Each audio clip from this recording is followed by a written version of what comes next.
Okay, thanks for tuning in, friends. I just want to talk a little bit about photography and especially about one of my favorite photographers. I mean, am I special for having this person as one of my favorite photographers? No, because he has influenced so many people. He has published the book The Decisive Moment that surprisingly was not sold very well, just 3,000 copies of 10,000 printed copies, but which is now one of the most influential monographs on photography. So who is the person? His name is Henri Cartier-Bresson. And maybe some of you don't know him, but if we go to the Times, to the website of Time magazine, and we look at what they counted as the 100 most influential photographs of all time, we find quite some important photos that we probably know. I don't know, is this Michael Jordan? Yeah, it's Michael Jordan. We find the explosion of the Hindenburg. Um, we find the killing of Obama, right, in the Situation Room. Osama. So we find the Laterna Magica, which is like one of the first movies. And I'm pretty sure you saw a lot of these photos already, like photo of Gandhi, right? And now what is really, really interesting about this, and that is actually what made me make this video, is when you go here, nah, I tested that before, but now my stupid face is in the way, right? Let's try it again. Here, maybe we can't we scroll it a little bit? Let's put my face here, and then it should work. So we have here the famous work of Henri Cartier-Bresson, and it's this composition, which is a man jumping, having some reflections, a kind of backyard. And you wouldn't believe that this is one of the most influential photographs of all time, right? I mean, it's amazing. It's a man jumping, and I admit it's a composition, but come on, we have like the killing of Osama, we have Muhammad Ali, we have photos of the galaxy, we have all this important stuff, and come on, this picture is one of the most influential photos of all time. So what is behind that? Let's read a little bit about it. Speed and instinct were at the heart of Henri Cartier-Bresson's brilliance as a photographer. And never did he combine the two better than one day in 1932 when he pointed his Leica camera, that was like one of the first Leicas, right, through a fence behind Paris Saint-Lazare train station. The resulting image is a masterpiece of form and light, as a man leaps across the water, evoking the dancers in a poster on the wall behind him. The ripples in the puddle around the ladder mimic the curved metal pieces nearby. So you may say, well, I could have done that, same as some people look at abstract art. But let's look a little bit more at the photos of Henri Cartier-Bresson and what he considers to be the decisive moment. And you see that he didn't do that just once, but that he does it over and over again. I mean, look at all these scenes. Sometimes they are funny, like this one. Sometimes they are very emotional. I mean, maybe we could create something like that, but doing it over and over again in such a consistent manner, and also consider the difficulties that he maybe had back then with regard to the technique.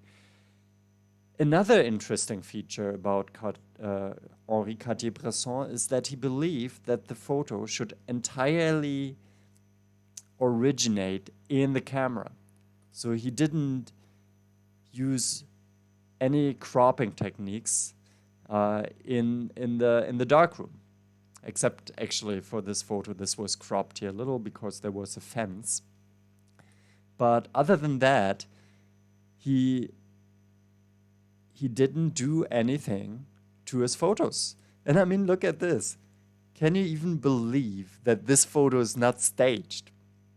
That's what I really wonder. Can you believe that this photo is not staged? I cannot believe it. And this makes him so influential because he developed this style of street photography that was pure consistency. It was rooted in pure consistency. Let's look into a little things they say about him. Cartier-Bresson almost used the Leica 35 millimeters. Let's not dive into the details of the technique. He often wrapped black tape around the camera's chrome body to make it less conspicuous. With fast black and white film and sharp lenses, he was able to photograph events unnoticed, no longer bound by a 4x5 press camera or medium format twin-less reflex camera. Miniature format cameras gave Cartier-Bresson what he called the velvet and the hawk's eye. So he was just sneaking through the streets, not with a big camera, with a very small camera in his hand that he tried to conceal to find these incredible compositions. Interesting also, he never used flash because he said that's as impolite as coming to a concert with a pistol in your hand. I kind of agree on that. I think flashlight always takes away something that is natural about the situation, and I also don't like to use it. Though I shouldn't compare myself to Cartier-Bresson, who called his style then instant drawing. And he was actually a very shy person, which is interesting. Maybe that contributed to his amazing photography. Cartier-Bresson is regarded as one of the world's most unassuming personalities. He disliked publicly and exhibited a ferocious shyness since he disliked publicity and exhibited a ferocious shyness since his days of hiding from the Nazis during World War II. Although he took many famous portraits, his face was little known to the world at large, and so on and so forth. And he said, in photography, the smallest thing can be a great subject. The little human detail can become a leitmotif. And why is that relevant? I mean, by the way, he was also one of the founders of Magnum, right? And I like this quote: to take a photograph is to align head, the eye, and the heart. It's a way of life. And he was aligning this photography with his life, we could say that. So there are many more interesting pictures on the decisive moment, but it was also pretty relevant for his photographs of people. So we see, I mean, here we see him himself, where he photographed himself. This may be not so important. We see that he used a lot of like the golden ratio, and so that he was an incredibly skilled technician in taking these photographs. So we see that over and over again. But his style of the decisive moment also helped him to photograph famous personalities. We see here he took photos of Gandhi, he took photos of Picasso, who are quite intimate and funny in a sense. Okay, come on, this is staged, right? But what I always found very impressive since my childhood is this photograph of Marilyn Monroe. I have to admit, I was never a big fan of Marilyn Monroe. I felt like that her photos were not so convincing in terms of her beauty. I maybe sometimes have some weird standards of what I consider to be beautiful. But when I saw this picture, I actually discovered something where I would say that's aesthetic, that's beautiful. And why is that? It's not like this overt pressing beauty that she was famous for and what made her a sex symbol. It's more the shyness, this intimate moment that is expressed in her eyes. And a kind of emotional relatability.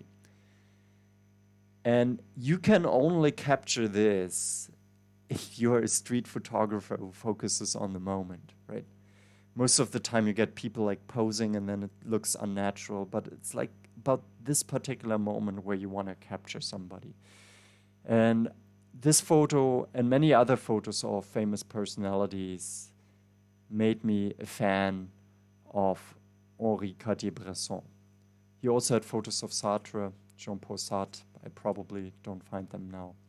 Yeah, but this is just something that I wanted to show you. Here's an interview with Cartier-Bresson where he has asked what makes a great photograph, and maybe that's interesting to you. So let's listen to it for a second.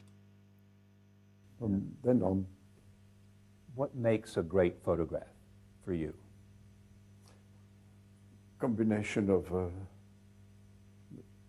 shape with geometry and the thing that you can't describe, which is sensitivity or imagination. I don't know.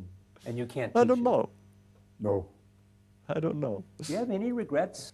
So it's interesting. He doesn't dive into the theoretical aspects of it. He just says, I don't know what makes a good photograph. There's so many components, you cannot reduce it. And I still want to learn from these photographers, though I have to say I always feel shy to go with a camera on the streets and to photograph people.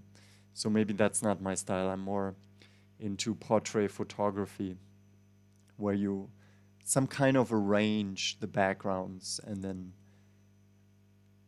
advise a little the subject what to do. I would like to show one of my photographs, which I consider is an interesting moment. It is edited, not like Bresson. It's also like due to the demand of color photography. I think it makes it nowadays more necessary that we have some kind of editing in the photos.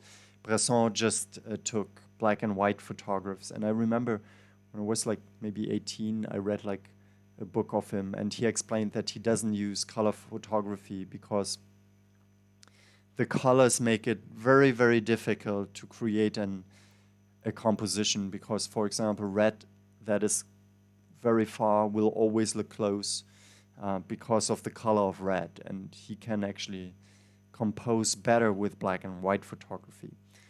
So in this photograph, I would say this is maybe something that comes close to, not close, but that imitates Bresson's decisive moment. It is when I went out with Mireille in order to take some photos, and she was putting on some, I don't even know how that is called, some color for her eyelashes. And we went together to Pittsburgh and took some photos. But you know, I think all of these staged photos where she tried to pose for the camera, which she did well, I'm not criticizing her for that, but they are not as authentic as a real moment where something happens in her apartment and a story is actually told. And this is also something where a person lets you in their intimate space where they take off the mask. And this is what I want to do in photography. I don't want to just deal with people who expect me to take beautiful photos of them. I want to discover the beauty of them with them together. And that's why I also don't respond to many people who want to pay me money. People don't understand that I really don't need the money in the way I lead my life. Of course, it's never bad to have more money, but that's not what we are into, or what I'm at least into when I do photography. And yeah, then I met a couple of people in the past who were just like, yeah, take a photo of me, and I'm like, you know what I mean. Okay, thank you very much for listening. I hope you enjoyed that. Subscribe my channel. I mean, here I just post like different stuff that I want to share with my friends. So, but yeah, I'd be happy for anyone who subscribes. Right now I have 0 subscribers. Probably this video has zero views, but yeah, it would be nice if you followed a little bit my life and we can interact with each other. Bye-bye.